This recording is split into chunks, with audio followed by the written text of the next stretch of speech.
السلام علیکم، میں اسد۔ گزشتہ ولاگ میں ہم نے فتح مکہ کی بات کی تھی اور وہاں یہ اس بات کا تذکرہ ہوا تھا کہ قبیلہ بنو حوازن جو ہیں وہ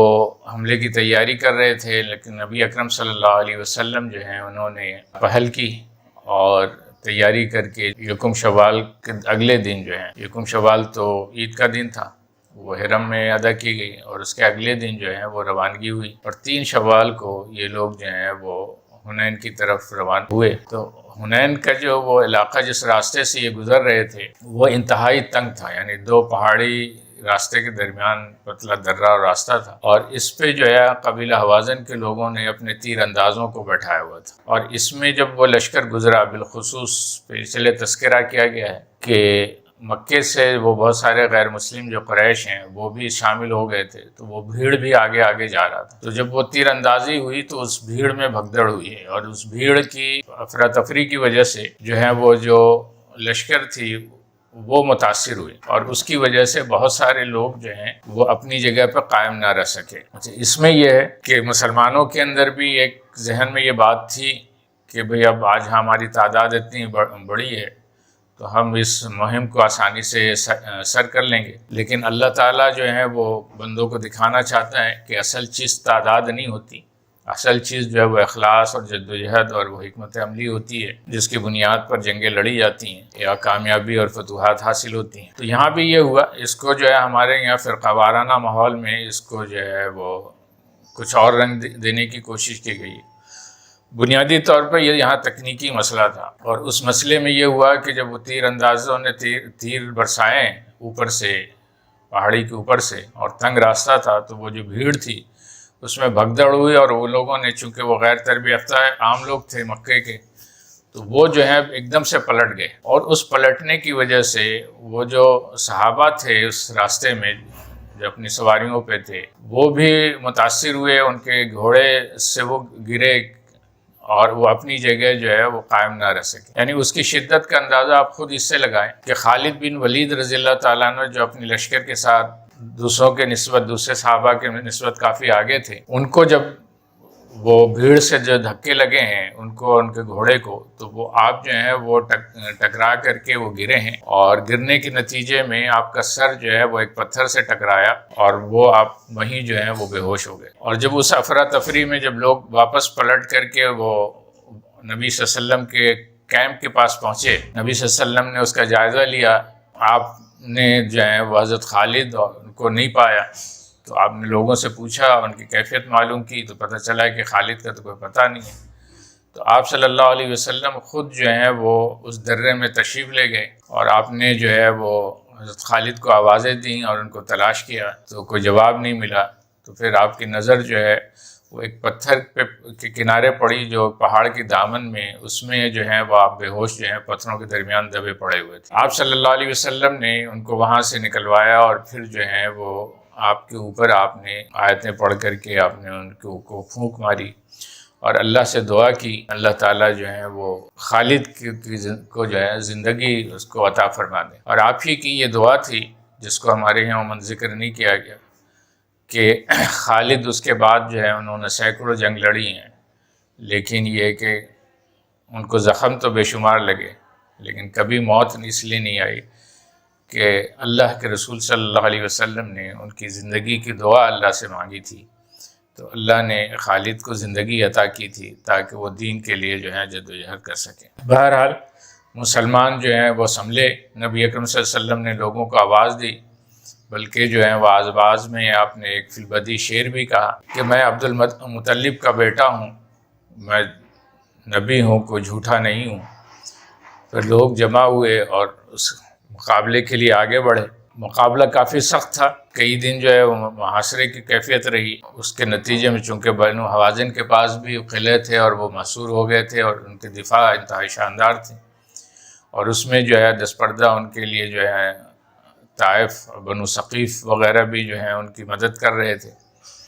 لیکن بالآخر مسلسل جو ہے محاصرے کی وجہ سے انہوں نے جو ہے وہ شکست پہ سرنڈر کیا، ان کو شکست ہوئی، اور ان کے جو ہیں وہ مال مویشی جو ہیں ان کے قبضے میں لیے گئے، ان کے لوگ جو ہیں کافی گرفتار ہوئے، کیونکہ اس محاصرے کے درمیان جو ہے کارروائی جاری تھی، اس اس کارروائی کے اندر یہ ساری چیزیں ہوئیں کہ جب ان کے جو ہیں وہ تمام مال اسباب ضبط ہو گئے اور ان کے اہم لوگ جو ہیں وہ گرفتار کیے گئے، ان کے فیملی بچے گرفتار کیے گئے،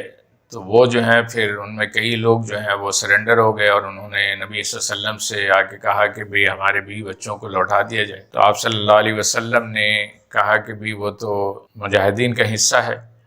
ہاں اگر تم ان سے جو ہے وہ اپیل کرو اور وہ جو ہے تمہاری درخواست منظور کر لیں تو مجھے لوٹانے میں کوئی حرج نہیں ہے۔ نتیجہ آپ صلی اللہ علیہ وسلم نے خود ان کو طریقہ سکھایا کہ جب ہماری نماز ہو اور نماز کے بعد جب لوگ بیٹھے ہوں تو اس وقت تم جو ہے وہ درخواست کرنا، تو میں تمہاری درخواست کی سفارش کر دوں گا۔ تو آپ صلی اللہ علیہ وسلم کتنے کریم جو ہیں وہ فاتح ہیں کہ آپ فتح تو کر رہے ہیں لیکن فتح اپنی ذات اور اقتدار کے لیے نہیں بلکہ اسلام کے لیے کر رہے ہیں، اور اس کے لیے جب دشمن کے جو ہیں لوگ جو ہیں قید ہو کر کے آتے ہیں تو ان کی رہائی کے لیے خود آپ جو ہیں ان کو راستہ بتاتے ہیں۔ بہرحال اسی طرح ہوا، اور اس کی اپیل پہ جب نبی صلی اللہ علیہ وسلم نے ان کی سفارش کی تو صحابہ نے جو ہے اس پہ لبیک کہا اور ان کو جو ہے ان کے حوالے کر دیا، ان کی جو بیوی بچوں کو رہا کر دیا گیا۔ اس کے علاوہ جو مال غنیمت تھا، مال غنیمت میں جو ہے وہ چونکہ دیگر ہتھیار اور خزانے کے علاوہ جو ہیں وہ بھیڑ بکریاں بھی کافی بڑی تعداد میں آئی تھیں، تو آپ صلی اللہ علیہ وسلم نے یہ بھیڑ بکریاں جو ہیں، ظاہر ہے کہ وہ مدینے لے کے آنا جو ہے وہ حنین سے وہ ایک مشکل امر تھا، تو آپ نے ان کے لیے جو مکے سے جو لوگ آئے تھے وہ بھیڑ کی شکل میں، ان کو جو ہے وہ آپ نے ہدیہ کر دیا۔ اس کے نتیجے میں جو مسلمانوں میں کچھ لوگ جو انتہا پسند تھے انہوں نے ایک شوشہ چھوڑا اور کہا کہ دیکھیں جی وہ جو ہیں یہاں پہ نبی صلی اللہ علیہ وسلم نے جانبداری برتی ہے اور یہاں بھی اپنے مکے والوں کو ترجیح دی اور ان کو جو ہے وہ مال غنیمت میں مجاہدین کو بھیڑ بکریاں تقسیم کرنے کے بجائے اپنے مکے والوں کو سارا اٹھا کے دے دیا۔ تو یہ جو ہے اقربا پروری ہے، یہ بات جو ہے وہ پھیلی، بلکہ یہ ان کے میں سے ایک شخص جو ہے جس کا روایت میں نام آتا ہے ذوالخویسرہ، اس نے تو آپ صلی اللہ علیہ وسلم کے منہ پہ یہ بات کہہ دی کہ آپ جو ہیں وہ مال غنیمت تقسیم کرنے میں انصاف نہیں کر رہے ہیں۔ آپ صلی اللہ علیہ وسلم نے کہا اگر میں انصاف نہیں کر رہا ہوں تو پھر کون کرے گا؟ اس پہ حضرت عمر کو غصہ بھی آیا، تو آپ صلی اللہ علیہ وسلم نے عمر رضی اللہ تعالیٰ کو ٹھنڈا کیا اور کہا کہ اے عمر یہ اکیلا نہیں ہے بلکہ اس سوچ کے لوگ جو ہیں پورے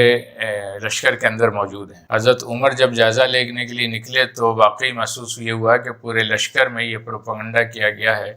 کہ نبی صلی اللہ علیہ وسلم نے اقربا پروری کی ہے اور وہ جو ہیں سارے بھیڑ بکریاں مکے والوں کو دے دی ہیں۔ آپ صلی اللہ علیہ وسلم کو اس بات کی اطلاع ملی، اپنے جو ہے صحابہ کا بالخصوص انصار کے جو ہے اجتماع بلایا، کیونکہ یہ تشویش ان کے اندر تھی۔ پہلے مکے میں بھی ان کے اندر خدشات موجود تھے کہ آپ صلی اللہ علیہ وسلم کہیں مکے ہی میں نہ رہ جائیں،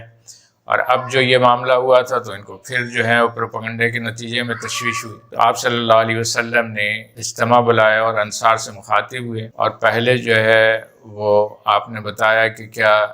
تم گمراہ نہیں تھے اور مجھ سے جو ہے تمہیں ہدایت نہیں ملی، تم کمزور تھے، کیا میرے ذریعے سے تمہیں طاقت نہیں ملی؟ تو اس طرح جو ہے وہ صحابہ انصار سن رہے تھے اور کہہ رہے تھے کہ ہاں رسول اللہ بالکل ٹھیک ہے۔ پھر آپ صلی اللہ علیہ وسلم نے ان کو بتایا کہ تم جواب میں یہ بھی کہہ سکتے ہو کہ جب آپ کے اپنے لوگوں نے آپ کو اپنے شہر سے نکالا تو ہم نے پناہ دی، جب آپ کے اپنے لوگوں نے آپ سے دشمنی کی تو ہم نے آپ کا ساتھ دیا، جب آپ کے اپنے لوگ آپ کے خلاف جو ہیں وہ دشمنی میں کھڑے ہوئے تو ہم نے آپ کے ساتھ مل کر کے ان سے لڑا۔ آپ کی تقریر پہ جو ہے صحابہ اشبار ہوئے، خاص کر کے جب آپ صلی اللہ علیہ وسلم نے یہ بات کہی کہ اے انصار کیا تمہارے لیے یہ بات پسندیدہ نہیں ہے کہ اہل مکہ تو بھیڑ بکریاں لے جائیں اور تم رسول اللہ کو لے جاؤ؟ تو اس کیفیت میں تمام انصار پھوٹ پھوٹ کر کے رو گئے اور انہوں نے کہا کہ ہمارے لیے اللہ اور اس کا رسول کافی ہے۔ تو یہ جو مسلمانوں کے اندر جو ہیں وہ جو اعراب، جن کا ایک ذکر پہلے بھی ہوا، انشاءاللہ ہم آئندہ بھی تفصیلاً اس پر ایک بات کریں گے کہ یہ اعراب کا فتنہ جو ہے آپ صلی اللہ علیہ وسلم ہی کے دور میں موجود تھا۔ یہ وہ سیاسی قوتیں تھیں جو حالات کے تحت جو ہیں سرنگو تو ہو گئی تھیں، لیکن در حقیقت جو ہے ان کی سازشیں اور شورشیں جو ہیں در پردہ موجود تھیں۔ غزوہ حنین کے بعد جو ہیں آپ صلی اللہ علیہ وسلم مدینہ منورہ آئے، آپ کو جو ہے وہ اطلاع ملی کہ جو ہے وہ قیصر روم جو ہیں مسلمانوں کی بڑھتی ہوئی طاقت سے جو ہیں وہ گھبرا کر کے مسلمانوں کی طاقت کو روکنے کے لیے فوجی تیاری کر رہے ہیں۔ تو آپ صلی اللہ علیہ وسلم نے بھی تیاری شروع کی، اور یہ تیاری کے نتیجے میں جو جنگ ہوئی، جنگ تو نہیں ہوئی لیکن جنگ کے لیے آپ صحابہ نکلے جسے غزوہ تبوک کہا جاتا ہے، لیکن اس روانگی اور حنین کے درمیان متعدد جو ہیں وہ واقعہ یہ ہوا کہ حوازن کے شکست سے بہت سارے قبائل کے اندر جو سیاسی قوتیں تھیں جو مسلسل نبی اکرم صلی اللہ علیہ وسلم کو تنگ کر رہے تھے، ان کے وفود آنا شروع ہوئے، اور وہ وفود آ رہے تھے اور وہ اپنے اسلام کا اعلان کر رہے تھے۔ ان میں بالخصوص جیسے بنو اسد کا بھی تھا کہ وہ آئے اور انہوں نے کہا کہ دیکھیں آپ ہمیں شکست تو نہیں دے سکے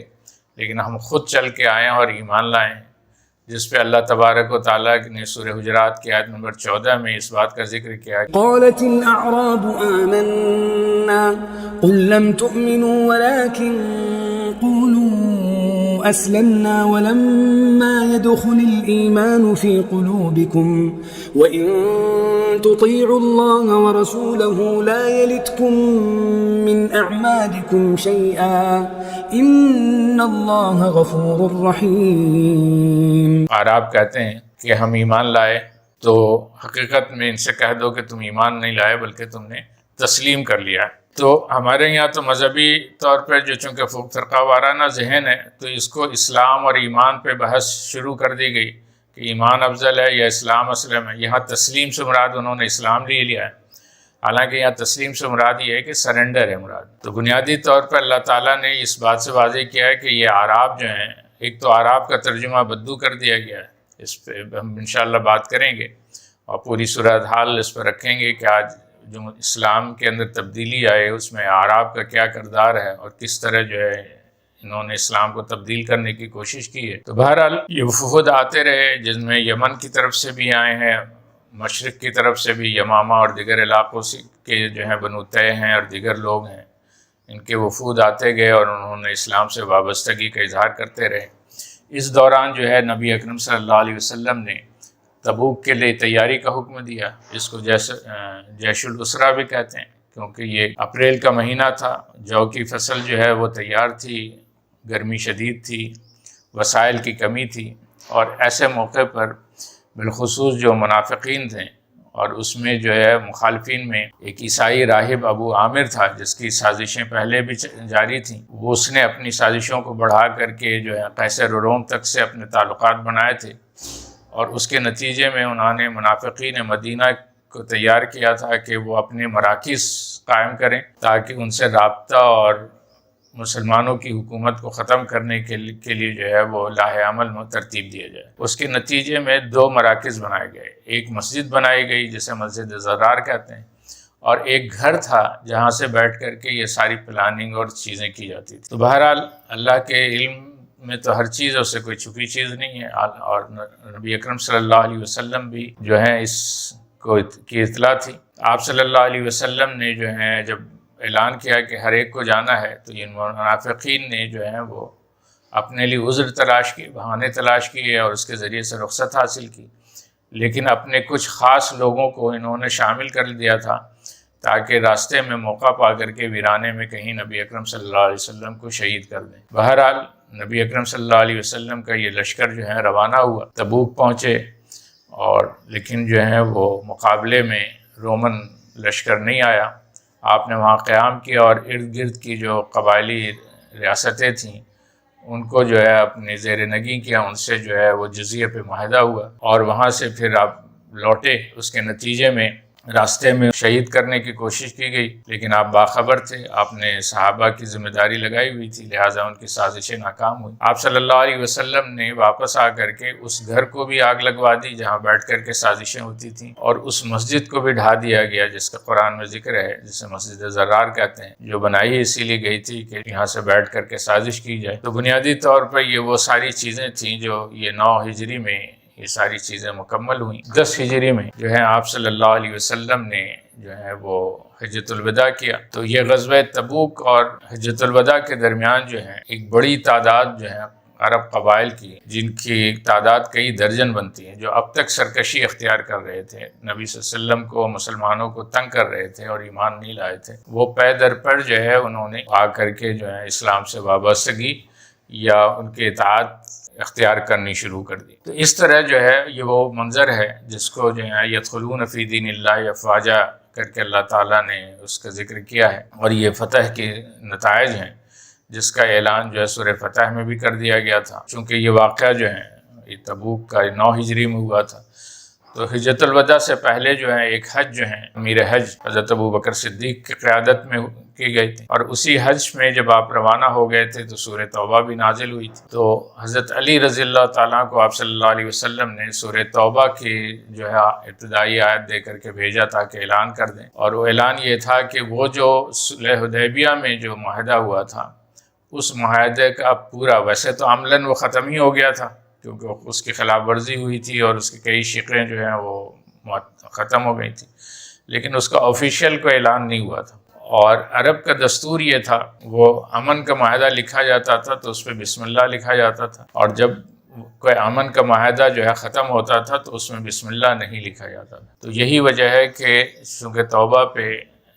کے ذریعے سے اس امن کے معاہدے